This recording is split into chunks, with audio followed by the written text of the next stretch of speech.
Rencontre des équipes de BOA Capital par webinaire. L'établissement financier Bank of Africa enregistre un bilan positif de ses 6 filiales cotées à la Bourse régionale des valeurs mobilières.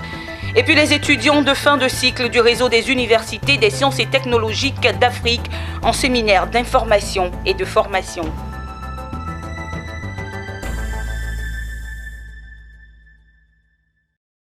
Et voilà pour les titres. Madame, Monsieur, bienvenue. L'Afrique est en deuil. Idriss Déby Itno, président de la République du Tchad au pouvoir depuis 30 ans, est décédé ce mardi 20 avril 2021. Le président tchadien venait tout juste d'être réélu. Selon les résultats provisoires de la commission électorale, il aurait été blessé dans des combats ce week-end selon des sources militaires. Le président Idriss Déby n'aura pas survécu à ces blessures.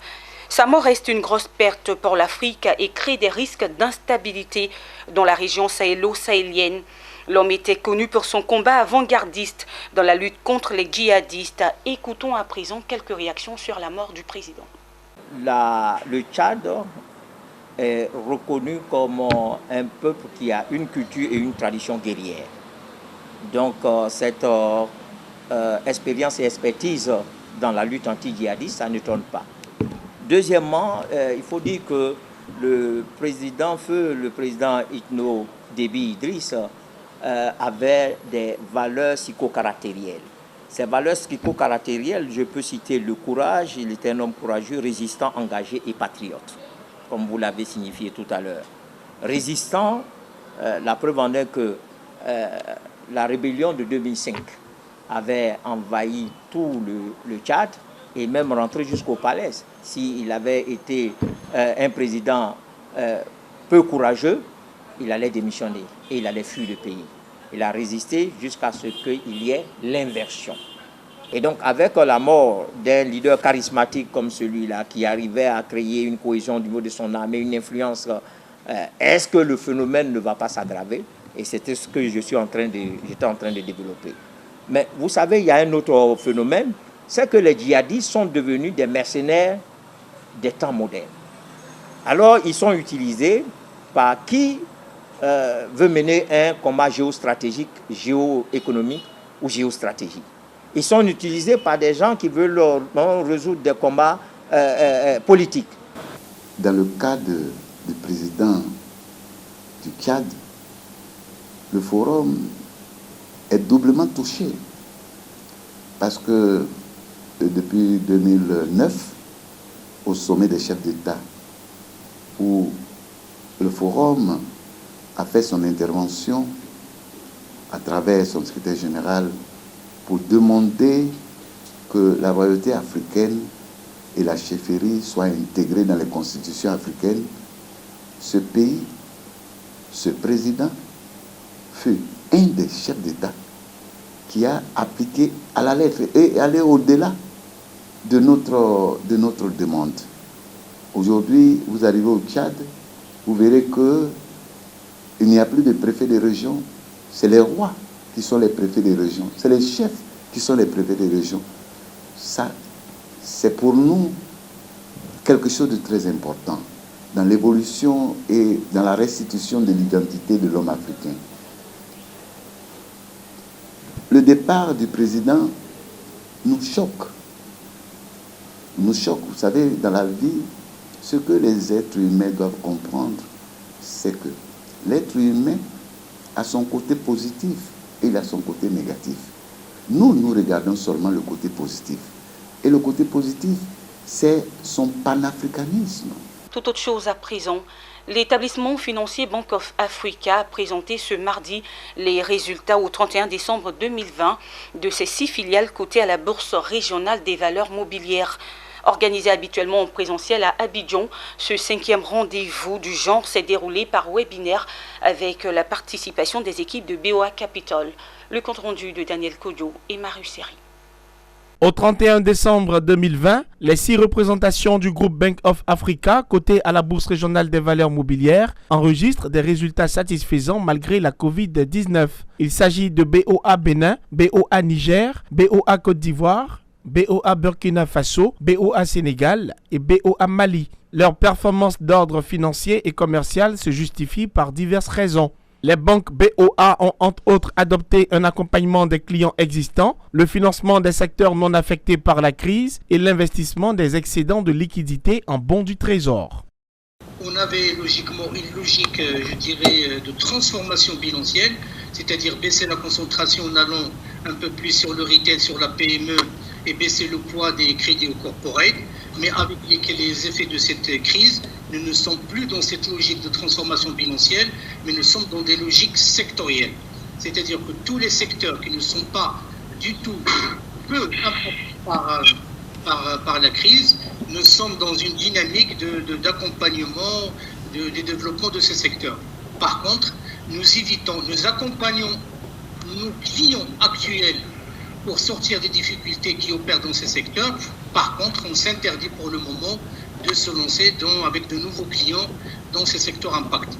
Le webinaire organisé par le groupe Bank of Africa trouve son sens dans la délivrance d'une communication financière de qualité, fiable et transparente. Né il y a 35 ans, le groupe BOA compte aujourd'hui plus de 6000 collaborateurs. Au 31 décembre 2020, l'établissement financier enregistre un bilan consolidé de 8,7 milliards d'euros. On l'annonçait en titre, le RUSTA, le réseau des universités des sciences et technologies d'Afrique, a initié un séminaire d'information et de formation au bénéfice de ses étudiants en fin de cycle. Un séminaire portant sur la coordination des activités pour le développement et les organisations du système des Nations Unies. L'objectif visé par le président du conseil du RUSTA Université était de mieux orienter les étudiants sur les missions organisées des Nations Unies dans les États. Le reportage de Zeynab Dosso et Tima Traoré. Le séminaire sur le système des Nations Unies tel que présenté a été bénéfique pour les étudiants du RUSTA, réseau des universités des sciences et technologies d'Afrique. Les étudiants en licence 3, fin de cycle des filières en management, finance, comptabilité, droit, sciences de gestion et ressources humaines ont été orientés sur les domaines d'intervention et les missions des organismes des Nations Unies dans les États, notamment en Côte d'Ivoire. Les recommandations, elles ont trait, bien sûr, à l'investissement dans le capital humain. Et c'était bien qu'on en parle aujourd'hui, justement, dans ce réseau universitaire, mais c'est aussi, bien sûr, l'accélération de la transformation de l'économie. C'est également encore une amélioration encore plus nette de la gouvernance. C'est bien sûr avoir une meilleure prise en compte des ressources naturelles dans les politiques de développement. L'objectif que s'est assigné le RUSTA, réseau des universités des sciences et technologies d'Afrique, en initiant ce séminaire, était d'apporter une valeur ajoutée à la formation théorique reçue par les étudiants. Nous savons que le système des Nations Unies est connu en Côte d'Ivoire, mais peu donc connaissent les piliers donc, de ce système-là, notamment en termes d'opportunités, donc d'insertion des jeunes qui sont formés actuellement par nos universités. Ce séminaire a pour objectif principal, au regard donc des cours, des enseignements théoriques et pratiques qu'ils ont acquis, de pouvoir donc donner un regard croisé entre ce qu'ils ont appris donc à la théorie avec ce qu'il y a de pratique, à vue de permettre donc leur insertion dans le tissu professionnel. Le réseau des universités des sciences et technologies d'Afrique, RUSTA, est un réseau universitaire privé africain qui se donne pour mission de promouvoir l'excellence, former des futurs dirigeants d'institutions et d'organisations capables de relever les défis socio-économiques du continent africain. Ce séminaire sur le système des Nations Unies, tenu sur 2 jours, a été l'occasion pour la coordination des Nations Unies de réaffirmer leur vocation d'accompagnateur des États.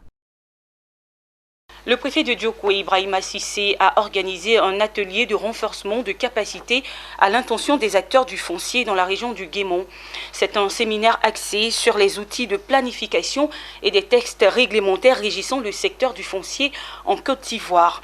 L'objectif étant d'éclairer les lanternes de toutes les parties prenantes afin d'éviter les dérapages, mais plutôt garantir la paix, le respect de l'environnement pour un cadre plus harmonieux, nous rapporte Théodore Kanka.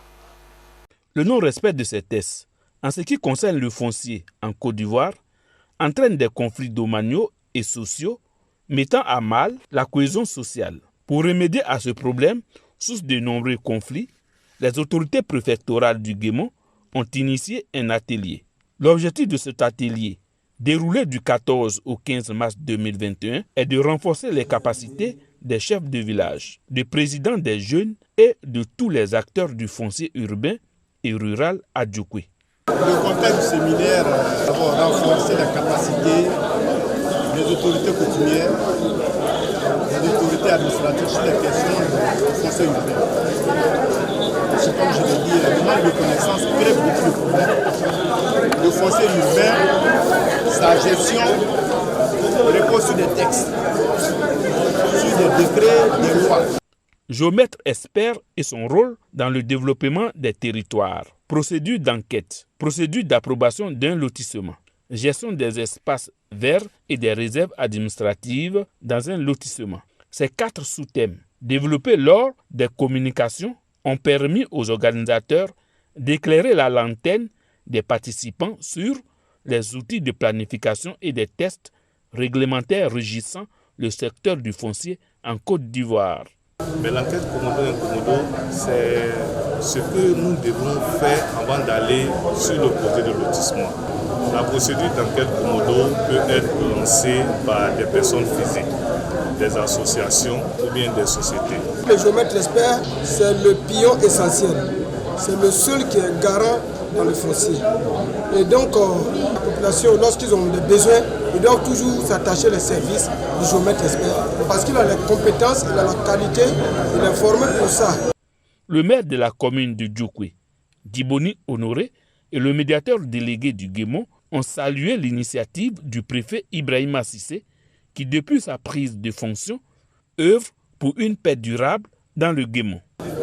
Aujourd'hui, avec l'approche de ces sessions, je pense que chacun de nous saura où il met son pied et comment nous allons faire avancer notre pays. Ce que nous faisons aujourd'hui, qui est très important, c'est que vous serez outillés, c'est-à-dire avec vous, la population, de savoir à qui s'adresser pour éviter les conflits inutiles. Il faut rappeler qu'en Côte d'Ivoire, la région du Guémon figure en tête de liste comme la région la plus confligène en ce qui concerne le foncier urbain et rural.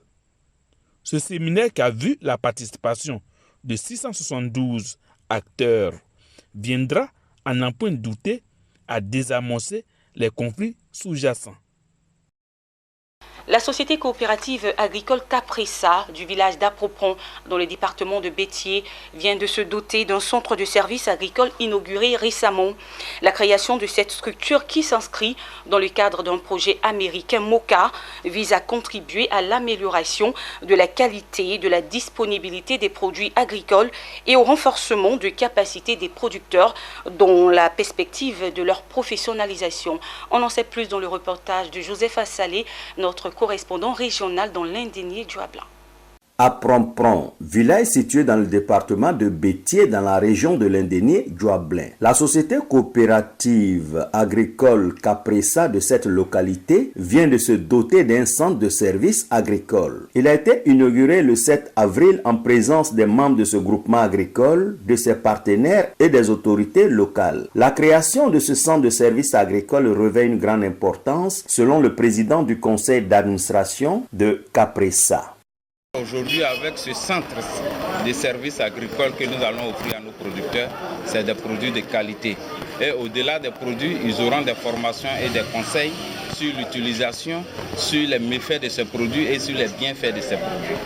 Donc le producteur va gagner et il va avoir aussi des produits de qualité. Toutes ces actions, selon le président de la société coopérative Capressa, permettront de professionnaliser à terme les producteurs. Aujourd'hui, tout le monde parle de la production biologique et ce centre va promouvoir aussi la production biologique pour que nous puissions avoir à 100% la production bio, consommée bio. Autant d'opportunités que les producteurs de la société coopérative Capressa ne doivent pas rater, a dit le coordonnateur national du projet Maximiser les opportunités dans le secteur du cacao, en abrégé MOCA. Le projet MOCA est l'un des fruits de l'étroite collaboration entre les gouvernements des États-Unis d'Amérique et de la Côte d'Ivoire. MOCA contribue aux efforts des États partenaires pour la promotion d'une croissance économique diversifiée dans ce beau pays qui est la Côte d'Ivoire.